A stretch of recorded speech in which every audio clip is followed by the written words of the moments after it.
SPED 2010 students. I hope everyone is doing great and had a great week. So last week we finished up all about behavior. So we were working in Module 8. So we're going to turn our focus to assistive technology in Module 9. So I have the course schedule pulled up here because I wanted to kind of see, what we have left for the end of the term, but I also wanted you to kind of look at some important dates coming up. So you'll see November 24th, your co-teaching lesson plan and presentation is due to Dropbox. Another thing that you'll see that's due in November this month is November 21st, you must submit your service learning journal as well as your written documents. Closing documents have to be emailed or mailed out to me. And then you need to do your written paper. So there's a lot of things coming up that is due.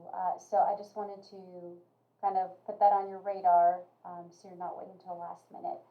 Some of us were placed a little later than we anticipated for whatever reason that you didn't get the green light till the last couple weeks. You're going to have to really push to get your 12 hours in. As you can see, we do have a due date when these are to be submitted. That way I'll have a chance to grade them, because if you look here, December 5th, the class ends, and then December 9th through 12th is going to be our finals week. So it's really important that you try to stick to the schedule and get these documents mailed out to me or emailed out to me. If they're mailed, they need to be sealed. You can drop them off here on the main campus, but they do need to be sealed. And those closing documents need to come from your mentor teacher that you're placed with for service learning. You do not submit those to eLearn. What you will be submitting to eLearn is your journal and your written analysis, which is your reflection paper for the whole service learning experience within those 12 hours. All of that information is in our service learning module, so please make sure that you look at that. So let's go ahead and get into Module 9 so you can kind of grasp what we're doing this week. So when we're looking at assistive technology, we're really looking at how we can support the student. And what we mean by assistive technology, these are like innovative learning tools. So students who have diverse abilities and needs and experiences sometimes can be supported with a variety of assistive technologies, right? So some examples that you'll find in the textbook, chapter 12, is going to be text-to-speech software, word prediction software, maybe it's mind mapping software, screen magnification. So there's lots of different types of assistive technology available for students with disabilities. So what you're going to be really focusing on is thinking about how can you, as a general ed teacher or a special education teacher, it's essential for you to learn all about assistive technologies, but it's also important for you to be able to keep up with it, become current, because technology keeps becoming more and more advanced and there's exciting things happening. But it's important for you to really look at, in a 21st century classroom, how can assistive technology help? What are some examples of assistive technology and those services? And how can you use them in the classroom, and for which sectionality would it work best? We're also going to look at something called the SET framework. It's really need to be considered when we're talking about assistive technology in the classroom. And then there's those examples of how you use them in the classroom. So you're going to be reading chapter 12 in your textbook. And this is really going to give you a deeper understanding. I also went ahead and included all of the essential keywords and concepts that you will have that's not only located in the textbook, but also that you'll see throughout the Module 9. So the standards I listed here for both the INTAS, the Teacher Preparation Standards, as well as the Council for Exceptional Children Standards. So you're reading your resources. As I mentioned, you are going to be reading Chapter 12, which is Assistive Technology and Innovative Learning Resources, or tools in your book. I did include the Chapter 12 PowerPoint that goes along with the textbook, as well as the outline. Now, for your actual assignment of how you're going to be assessed, you will have your Module 9 quiz, but I wanted to spend a little bit of time talking about the assignment call it assistive technology, because you're going to have to create something. Okay, so with this assignment, our goal is for you to explain how to use assistive technology and these innovative technologies in the classroom to improve academic outcomes for students, right? So what I did here is I gave you a scenario, just like I did when we were doing our UDL lesson plan. And this one is specifically about a 5th grade student, okay, so who has scoliosis. And your job is that you want her to be able to participate in many of the education activities in the classroom.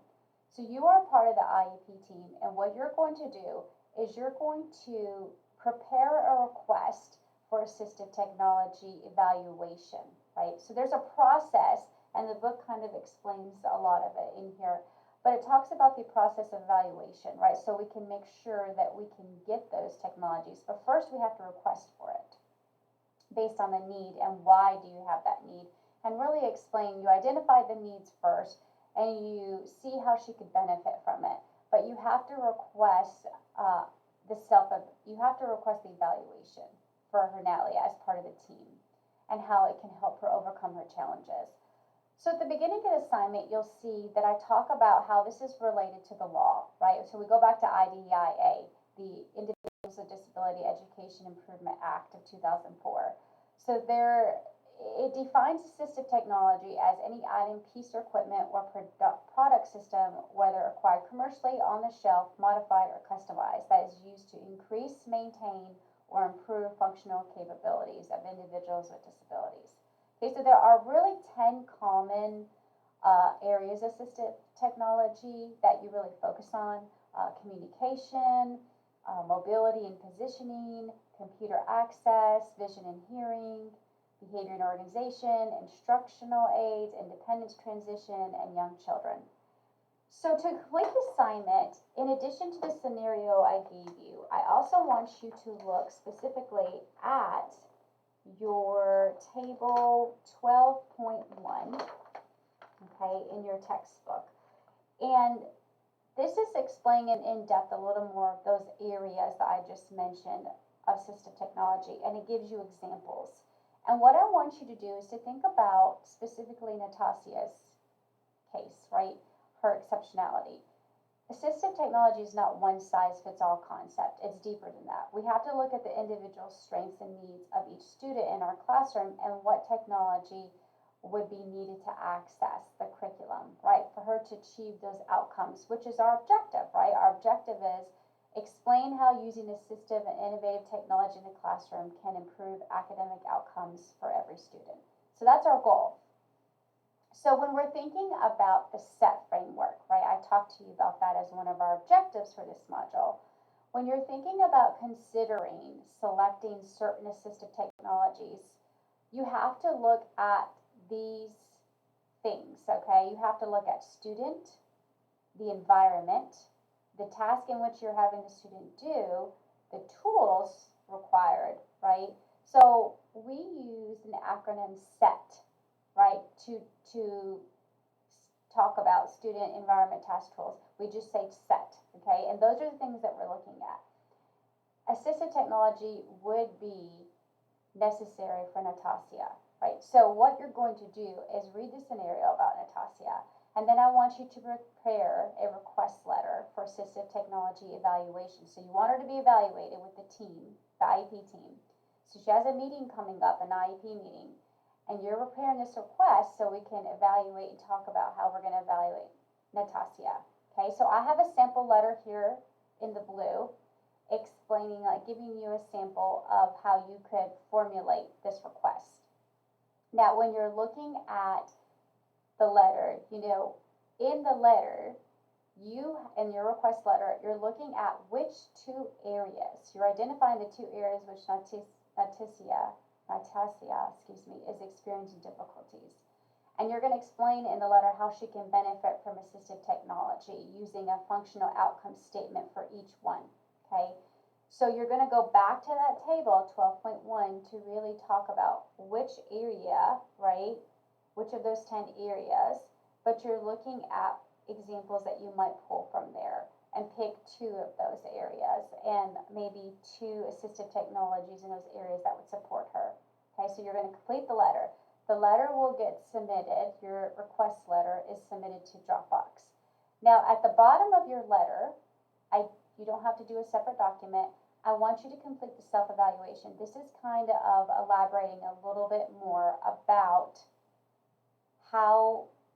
explaining how this will help her. So what you're going to do is you're going to explain how the item, the letter, addresses issues in the scenario, right? So the assistive technologies, how they're going to help her, and you're going to give evidence from the chapter, right? So I want you to cite what page, cite it. So this is being supportive. So you're able to use the evidence from the textbook to say how this is going to help her. So you're really describing and justifying your letter to improve Natassia's situation. Okay, and that's what you will submit. So that's going to be due on Sunday, November 17th. That will be your assignment and how I will assess you in addition to your Module 9 quiz. As always, I'm here if you get stuck, you don't maybe know what to put in the letter, or you need help with something in the textbook. Please reach out. I'm always here to help you, even if we have to jump on a phone call or a Teams call. I hope that you have a great week. I hope you take a lot from this. I think that just as we did behavior, this is also important, and I hope you're able to learn a little bit more about assistive technologies and how it can support students in the classroom. All right, until next time, take care.